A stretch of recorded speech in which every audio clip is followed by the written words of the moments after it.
Good morning students. बेटा आज हम पाचन तंत्र का नेक्स्ट लेक्चर डिस्कस करेंगे। कल हमने डिस्कस किया था ईसोफेगस, स्टोमक, ईसोफेगस और स्टोमक, और उसके साथ साथ हमने क्या डिस्कस किया था, गैस्ट्रिक ग्लैंड्स। क्या किया था? गैस्ट्रिक ग्लैंड, जठरीय ग्रंथियाँ। ठीक है। नेक्स्ट आज हम डिस्कस करेंगे छोटी आंत, बड़ी आंत। ठीक है, आंत, इंटेस्टाइन। क्या है डिस्कस करेंगे बेटा? इंटेस्टाइन। ठीक है।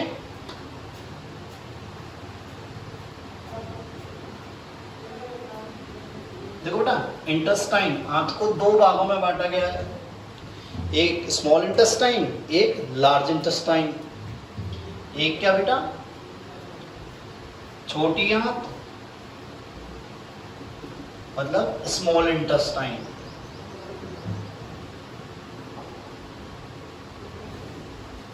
और एक बड़ी आंत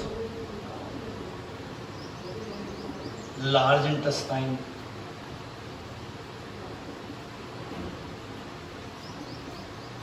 ठीक है बेटा। तो पहले आता छोटी आंत, स्मॉल इंटेस्टाइन। ठीक है, छोटी आंत, इसको हम डिटेल में डिस्कस करेंगे। Small intestine. देखो ना, स्मॉल इंटेस्टाइन को तीन भागों में बांटा गया है। स्मॉल इंटेस्टाइन को कितने भागों में बांटा गया है बेटा? तीन भागों में बांटा गया है। कौन कौन से? ड्यूडेनम, जेजुनम और इलियम। क्या बेटा? ड्यूडेनम, जेजुनम, इलियम, गृहिणी, मध्यांत और क्षुद्रांत। ड्यूडेनम, गृहिणी, जेजुनम, मध्यांत, ठीक है, और एक इलियम, क्षुद्रांत। क्या बेटा? तीन भागों में बांटा गया, ड्यूडेनम, जेजुनम और इलियम। ठीक है बेटा।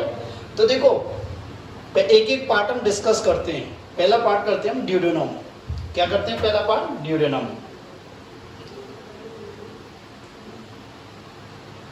गृहिणी।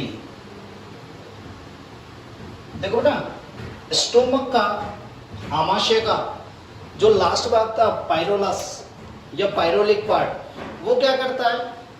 पायरोलिक पार्ट किसमें घुलता है? गृहिणी में। किसमें घुलता है? गृहिणी में। तो आमाशय का अंतिम भाग, अंतिम भाग कौन सा? पायरोलस। किसमें घुलता है? गृहिणी में घुलता है। देखो, गृहिणी क्या होता है? गृहिणी छोटी आंत का सबसे छोटा भाग होता है। क्या होता है बेटा? सबसे छोटा भाग होता है, और इसकी लेंथ जो होती है वो कितनी होती है? 25 सेंटीमीटर। कितनी होती है? 25 सेंटीमीटर। दूसरी बात, छोटी आंत का सबसे चौड़ा भाग होता है। छोटी आंत का सबसे चौड़ा भाग होता है। ठीक है। और छोटी आंत का सबसे स्थायी भाग होता है। क्या होता है बेटा? सबसे स्थायी भाग। क्या होता है बेटा? सबसे स्थायी भाग होता है। देखो, यदि हमसे पूछा जाए कि आहार नाल का सबसे चौड़ा भाग कौन सा होता है, तो आहार नाल का सबसे चौड़ा भाग क्या होता है? आमाशय। क्या होता है? आमाशय। और छोटी आंत का सबसे चौड़ा भाग क्या होता है? ड्यूडेनम। क्या होता है बेटा? ड्यूडेनम। मेरी बात क्लियर है? देखो, दूसरी बात देखते हैं ड्यूडेनम में और क्या होता है। हमें पता है, जब हम पढ़ा रहे थे क्या, औतकी, आहारनाल की औतकी, तो हमने बताया कि ड्यूडेनम की जो सबम्यूकोसा है, ड्यूडेनम की जो सबम्यूकोसा है, इसमें क्या होती है? ग्लैंड्स पाई जाती है, जिन्हें क्या बोलते हैं? Brunner's gland. क्या बोलते हैं बेटा? ब्रूनर्स ग्रंथियां। क्या बोलते हैं? ब्रूनर्स ग्रंथियां। और ये ब्रूनर्स ग्रंथियां क्या स्रावित करती हैं? एक तो स्रावित करती है श्लेष्मा, और एक क्या करती हैं? Bicarbonate ion. ठीक है। मैंने कल भी बताया था, ब्रूनर्स ग्रंथियां क्या होती हैं? बहुकोश की ग्रंथियां होती हैं, और इसकी नलिका कहाँ खुलती है? लीवर कोन की दरारों में। कहाँ खुलती है? लीवर कोन की दरारों में। ठीक है। दूसरी बात, डियोडेनम का जो मध्य भाग होता है, डियोडेनम का जो मध्य भाग होता है, वहां क्या होती है, हेपेटोपेनक्रियाटिक डक्ट खुलती है। मतलब जो लीवर और अग्नाशय से मिक्स होके जो ग्लैंड आती है, जो नलिका आती है, जो क्या होती है, एक तो लीवर से एंजाइम या रस को लेके आती है, बाइल रस को, बाइल जूस को, और इधर अग्नाशय ग्रंथि से अग्नाशय रस को लेके आती है। तो वो क्या आती है, दोनों आगे जाके मिल जाती हैं, तो उसे क्या बोलते हैं, हेपेटोपेनक्रियाटिक डक्ट। क्या बोलते हैं, हेपेटोपेनक्रियाटिक डक्ट। तो डियोडेनम के मध्य भाग में क्या खुलती है, हेपेटोपेनक्रियाटिक डक्ट। हेपेटोपेनक्रियाटिक डक्ट कहाँ खुलती है, इसके मध्य भाग में। देखो बेटा, हेपेटोपेनक्रियाटिक डक्ट जहां खुलती है, हेपेटोपेनक्रियाटिक डक्ट जहां खुलती है डियोडेनम में, वहां क्या पाया जाता है कि स्पिंटर पाया जाता है, एक अवरोधनी पाई जाती है, जो कि क्या होती है, कंट्रोल करती है फ्लो को। उसे क्या बोलते हैं, स्पिंटर ऑफ ओडी। क्या बोलते हैं बेटा, स्पिंटर ऑफ ओडी। ओडी की अवरोधनी।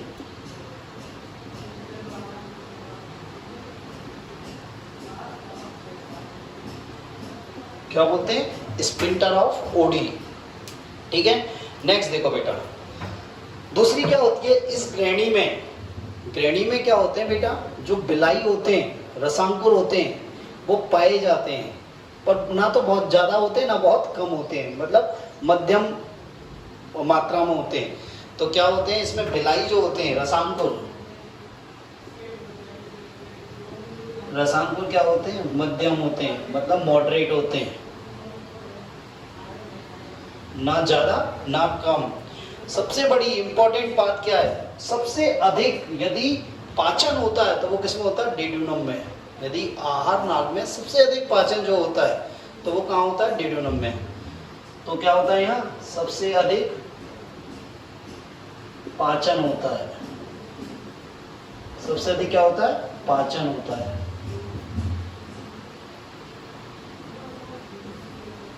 क्या होता है बेटा, सबसे अधिक पाचन होता है। दूसरी बात और क्या होती है बेटा, देखो ये MALT जो हमने बताया था, म्यूकोस एसोसिएट लिम्फोइड टिश्यू, ठीक है, जो किसमें पाए जाते हैं, आहार नाल की म्यूकोसा में, और आहार नाल की म्यूकोसा की मध्य पदार्थ लेमिना प्रोप्रिया में पाए जाते हैं। ये दो प्रकार के होते हैं MALT।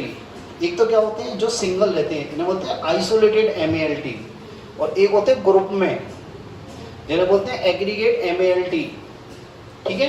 तो इसमें क्या पाए जाते हैं, आइसोलेटेड। इसमें कैसे MALT पाए जाते हैं, आइसोलेटेड। तो इसमें क्या पाए जाते हैं, आइसोलेटेड, मतलब सिंगल सिंगल MALT पाए जाते हैं। बात समझ में आई। और जब नहीं ये MALT जोड़ जाते हैं, आपस में बहुत सारे MALT मिल जाते हैं, तो इन्हें बोलते हैं एग्रीगेट MALT।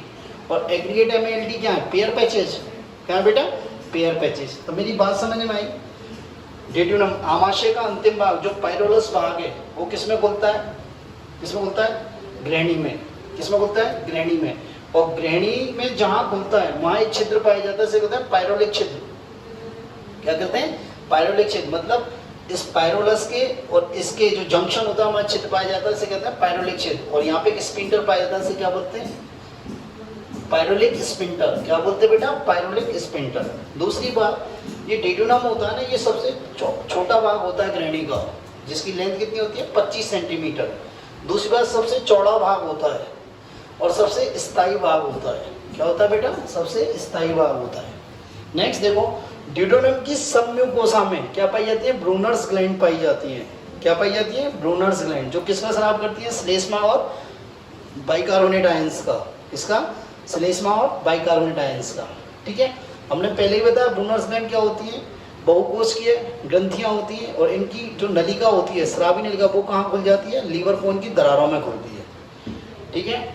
डियोडेनम का जो, डियोडेनम के मध्य भाग में क्या एक नलिका खुलती है, जिसे क्या बोलते हैं, हेपेटोपेनक्रियाटिक डक्ट। क्या बोलते हैं, हेपेटोपेनक्रियाटिक डक्ट। यकृत, यकृत अग्नाशय नलिका, यकृत अग्नाशय नलिका। ठीक है। और जहां ये खुलती है वहां क्या पाया जाता है, एक स्पिंटर पाया जाता है, एक अवरोध नहीं पाई जाती, इसे क्या बोलते हैं? Sphincter of OD. क्या बोलते हैं बेटा? Sphincter of OD. नेक्स्ट क्या होता है? डिड्यूनम में जो बिलाई रसांकुर पाए जाते हैं वो मॉडरेट होते हैं, ना तो बहुत अधिक संख्या में होते हैं ना बहुत कम संख्या में होते हैं। दूसरी बात, सबसे अधिक पाचन कहाँ होता है, सबसे अधिक डाइजेशन कहाँ होता है? डिड्यूनम में होता है। ये बहुत इंपॉर्टेंट लाइन है, ये डिड्यूनम में होता है। और इसमें जो मॉल्ट होते हैं, मतलब म्यूकस एसोसिएट लिम्फोइड टिश्यू, जो कहाँ पाए जाते हैं जनरली? म्यूकोसा की सेकेंड लेयर जो होती है, कौन सी? लेमिना प्रोप्रिया, उसमें पाए जाते हैं। तो ये क्या होते हैं? आइसोलेटेड, मतलब एक मतलब ग्रुप में नहीं पाए जाते। बात क्लियर है? तो ये हुई आपकी डिड्यूनम। क्या हुई? डिड्यूनम। अब होता क्या, ये डिड्यूनम होती है ना, ये एक अति कुंडलित और गतिशील नलिका में खुलती है। अति कुंडलित एवं गतिशील नलिका में खुलती है, ठीक है। जिसके आगे वाले भाग को तो क्या कहते हैं हम? जेजुनम। आगे वाले भाग को तो क्या कहते हैं? जेजुनम मध्यांत। और पीछे वाले भाग को क्या बोलते हैं? ग्रहणी क्षुद्रांत, सॉरी इलियम। क्या बोलते हैं? इलियम क्षुद्रांत। मेरी बात क्लियर है? तो देखें,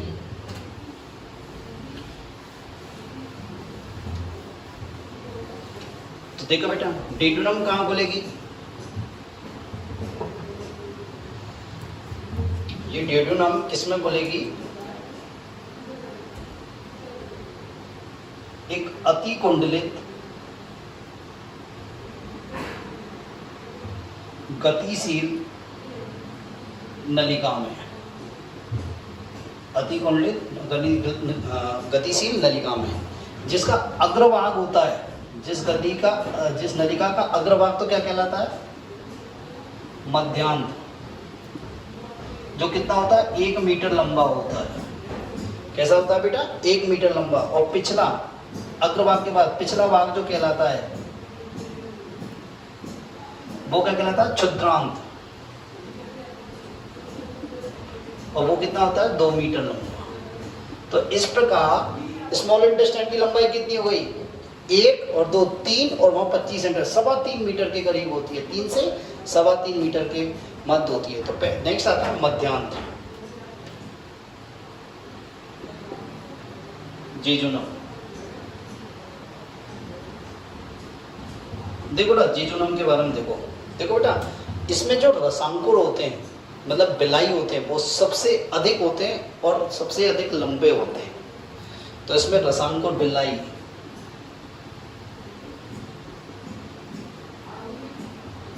बड़े एंड सबसे अधिक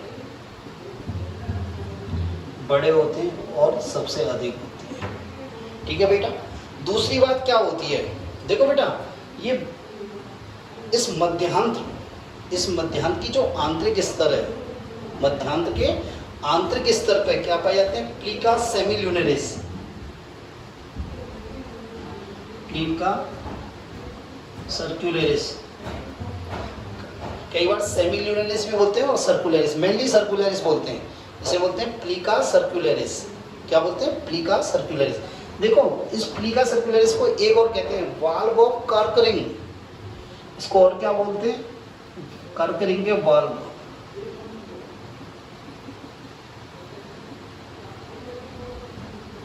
देखो ये होती क्या है एक्चुअली, जो मध्यांत होता है, इसकी जो सबसे आंतरिक लेयर होती है, सबसे आंतरिक लेयर पे क्या पाए जाते हैं?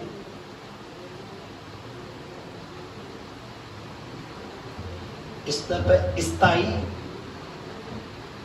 क्षैतिज, अनुप्रस्थ, स्प्रिंग लाइक, स्प्रिंग के समान, वलयाकार उभार होते हैं।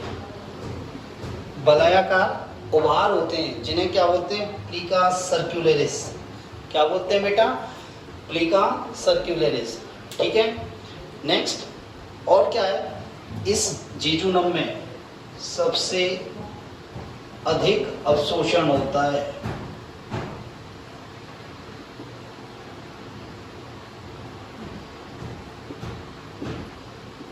क्या होता है? सबसे अधिक अवशोषण होता है।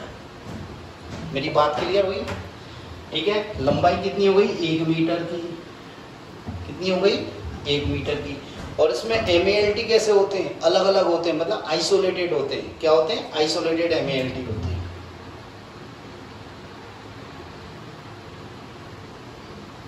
आइसोलेटेड MALT होते हैं। तो दोबारा देखो, डेड्यूनम अति कुंडलित गतिशील नलिका में खुलती है, ठीक है। उसके अग्रभाग को क्या बोलते हैं, मध्यांत मतलब जेजुनम, और पिछले भाग को क्या बोलते हैं, क्षुद्रांत मतलब इलियम।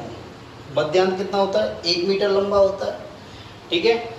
इसमें जो बिलाई होते हैं, रसांकुर होते हैं, वो बड़े और सबसे अधिक होते हैं, बड़े और सबसे अधिक होते हैं। दूसरी बात, इनमें क्या पाते हैं, प्लीका सर्कुलरिस पाया जाता है। इस प्लीका सर्कुलरिस को क्या बोलते हैं, कर्क रिंग के बाल। क्या बोलते हैं बेटा, कर्क रिंग के बाल बोलते हैं, ठीक है। दूसरी बात, ये कर्क रिंग के बाल क्या होते हैं, ये क्या होते हैं, जो इसकी सबसे आंतरिक परत होती है उस पर स्थायी क्षैतिज अनुप्रस्थ स्प्रिंग के समान वलयाकार वार होते हैं। स्प्रिंग के समान क्या होते हैं, वलयाकार वार होते हैं, उन्हें क्या बोलते हैं, प्लीका सर्कुलरिस। क्या बोलते हैं, प्लीका सर्कुलरिस। इंपॉर्टेंट वर्ड है, ध्यान रखना, आपकी बुक में दे रखा है, ठीक है। दूसरी बात, यहाँ सबसे अधिक अवशोषण होता है। क्या होता है, सबसे अधिक अवशोषण होता है।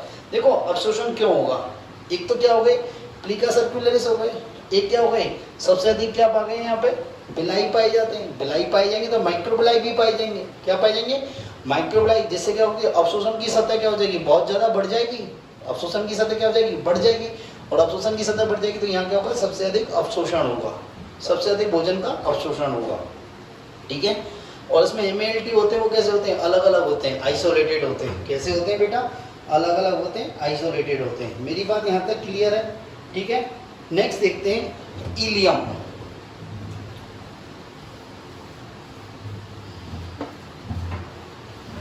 क्षुद्रांत। क्या बेटा, इलियम। देखो बेटा, इलियम कितनी होती है, 2 मीटर की होती है। कितनी होती है बेटा, 2 मीटर की। तो नेक्स्ट आता है क्षुद्रांत।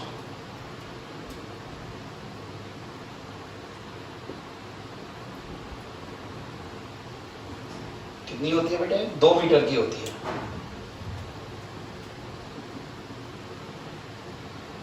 कितनी होती है, 2 मीटर की होती है। दूसरी बात क्या होता है बेटा, यहाँ इसमें बिलाई जो होते हैं वो सबसे कम पाए जाते हैं। बिलाई क्या पाए जाते हैं, कम। देखो कम का मतलब क्या हुआ, कंपेयर तौर किया है हमने यहाँ पे। डेड्यूनम में क्या होते हैं, मध्यम, ना कम ना ज्यादा, इसमें सबसे ज्यादा और इसमें सबसे कम, इनमें कंपेयर किया है हमने, ठीक है। आप ये मत सोचना कि पूरी आहार नाल में सबसे कम, पूरी आहार नाल में सबसे कम नहीं, हम किसकी बात कर रहे हैं, स्मॉल इंटेस्टाइन की। किसकी बात कर रहे हैं, स्मॉल इंटेस्टाइन, सबसे कम पाए जाते हैं। दूसरी बात क्या होता है बेटा, इसमें जो MALT होते हैं वो क्या होते हैं, एग्रीगेट होते हैं। एग्रीगेट मीन्स एक ग्रुप में पाए जाते हैं, जिन्हें क्या बोलते हैं, पेयर पैचेज। क्या बोलते हैं बेटा, पेयर पैच। क्या बोलते हैं, पेयर पैच बोलते हैं, ठीक है बेटा। मेरी बात सुनिए। दूसरी बात क्या होता है, इसमें एब्जॉर्प्शन किसका होता है, इसमें क्या होता है, विटामिन B12 और बाइल साल्ट का एब्जॉर्प्शन होता है।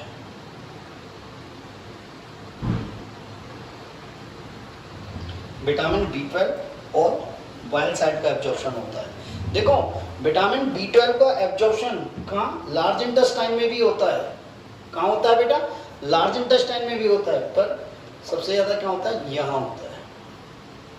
क्या होता है, यहाँ पाया जाता है। तो ये हो गया इलियम। क्या हो गया बेटा, इलियम। बात समझ में आई। इलियम क्या होता है, बड़ी आंत में घुलता है। किस में घुलता है, बड़ी आंत में।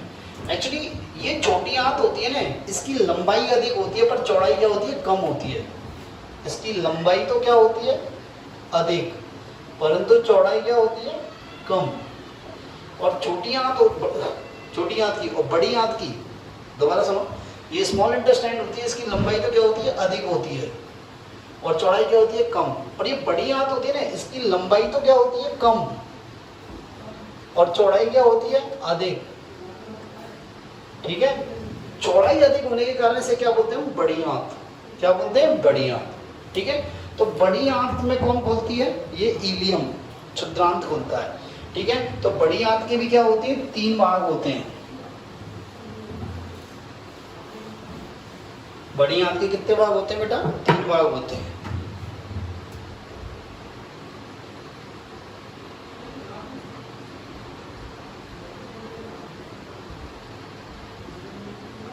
देखो कौन कौन से होते हैं। एक होता है सीकम,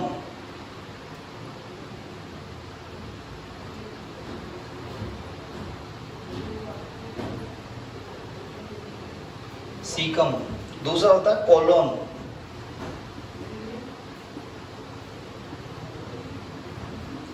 और चौथा होता है, तीसरा होता है मलाशय।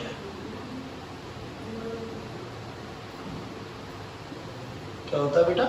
मलाशय। पहला क्या होता है बेटा? सीकम। क्या होता है बेटा? सीकम। दूसरा कौन सा होता है? दूसरा होता है कोलोन, और तीसरा होता है रेक्टम। ठीक है। कोलोन के भी 3 पार्ट होते हैं। एक होता है असेंडिंग कोलोन, एक ट्रांसफर कोलोन, एक डिसेंडिंग कोलोन। वो मैं आपको बताऊंगा। ठीक है। तो देखिए बड़ी आंत की संरचना हम बनाते हैं पहले, फिर हम बात करते हैं।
देखो ना, ये बड़ी आंत का पार्ट है, ये बड़ी आंत है। ठीक है।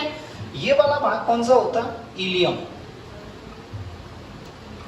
क्या होता है? इलियम। और ये कौन सा? सीकम। ये वाला भाग है कोलोन। ये जो वाला भाग है ये है कोलोन। ठीक है। जो ये ऊपर की तरफ जा रहा है इसे बोलते हैं असेंडिंग कोलोन। क्या बोलते हैं बेटा? Ascending colon. Ascending colon. और जो ये सीधा है इसे बोलते हैं ट्रांसवर्स कोलोन। और जो नीचे जा रहा है उसे बोलते हैं डिसेंडिंग कोलोन।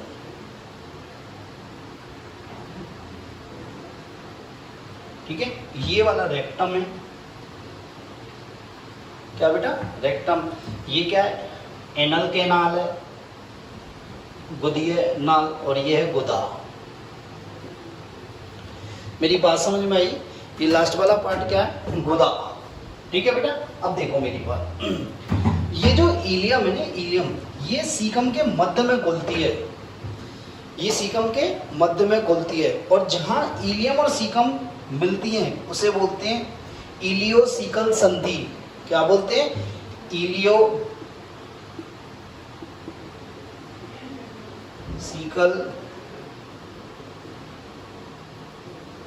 संधि। क्या बोलते हैं? इलियोसिकल संधि। और इस इलियोसिकल संधि पे एक क्या पाया जाता है? एक अवरोध नहीं पाई जाती, इसे कहते हैं इलियोसिकल वाल्व। क्या बोलते हैं बेटा? Ileocaecal valve.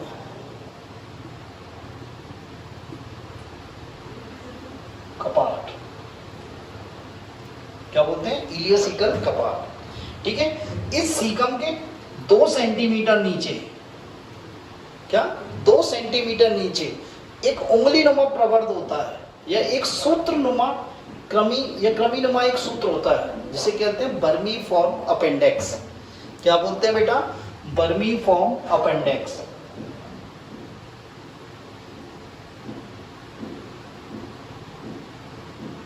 क्या बोलते हैं बेटा? बर्मी फॉर्म अपेंडेक्स। और ये इसकी जो लंबाई होती है वो होती है 2 से 20 सेंटीमीटर तक होती है। ठीक है। ये बर्मी फॉर्म अपेंडिक्स बच्चों में क्या होती है? अधिक बड़ी होती है। बच्चों में क्या होती है? अधिक बड़ी होती है। और जैसे जैसे एज बढ़ती जाती है वैसे वैसे क्या होता है? इसकी लेंथ कम होती जाती है।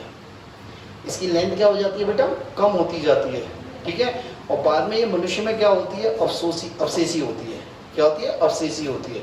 पर जो एनिमल हर्बीवोरस हैं, मतलब शाकाहारी हैं, उनमें ये अधिक विकसित होती है। उनमें ये क्या होती है, अधिक विकसित होती है। बात समझ में आई? एक बार दोबारा सुन लो। इलियम सीकम के मध्य में खुलती है, और जहाँ इलियम और सीकम मिलती है उस जगह को क्या बोलते हैं, इलियोसिकल संधि। क्या बोलते हैं, इलियोसिकल संधि। और यहाँ इलियोसिकल संधि में क्या हो जाता है, बाल पाया जाता है, कपाट पाया जाता है, सिखाते हैं इलियोसिकल कपाट। ठीक है। दूसरी बात, इस सीकम के जहाँ इलियोसिकल संधि है उसके 22.2 सेंटीमीटर नीचे क्या पाई जाती है, सूत्र या क्रमी रूपी सूत्र पाया जाता है, जिसकी लंबाई कितनी होती है, 2 से 20 सेंटीमीटर। उसे क्या बोलते हैं, बर्मीफॉर्म अपेंडिक्स। क्या बोलते हैं, बर्मीफॉर्म अपेंडिक्स। ये बच्चों में अधिक बड़ी होती है, पर जैसे जैसे उम्र बढ़ती जाती है इसकी साइज घटती जाती है, और ये क्या होती है, अवशेषी होती है। मानव में क्या होती है, अवशेषी होती है। पर जो शाकाहारी जंतु होते हैं उनमें ये अधिक विकसित होती है। उनमें क्या होती है बेटा, ये अधिक विकसित होती है। बात समझ में आई? क्लियर है। दूसरी बात, ये लार्ज इंटेस्टाइन होता है ना, इसमें बिलाई नहीं पाई जाती। लार्ज इंटेस्टाइन में, बड़ी आंत में क्या नहीं पाई जाती, बिलाई नहीं पाई जाती।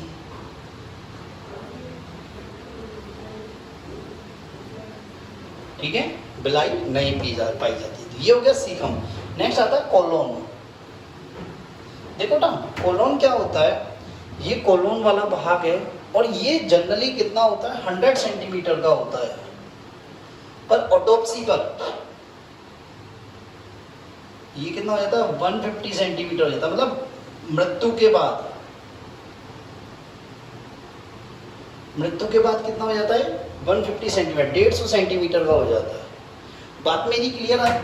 देखो नेक्स्ट देखो, ये कोलोन जो होता है ना, कोलोन, या हम टोटल बड़ी आंत भी कह सकते हैं। बड़ी आंत में क्या होता है, एक लंबवत पेशी तंतुओं की पतली परत 3 रिबन के रूप में पाई जाती है। 3 रिबन मीन्स 3 पतली पट्टी। मेरी बात सुनो, इस कोलोन या फिर आप ये कहते हो बड़ी आंत के में क्या होती है, लंबवत पेशी तंतुओं की पतली पट्टी, एक पतली परत क्या पाई जाती है, 3 रिबन के रूप में पाई जाती है। 3 रिबन के रूप में पाई जाती है। इसे क्या बोलते हैं, टीनिया कोलाई। क्या बोलते हैं मेरे बच्चों, टीनिया कोलाई। ठीक है बेटा, क्या बोलते हैं, टीनिया कोलाई या टीनी कोलाई।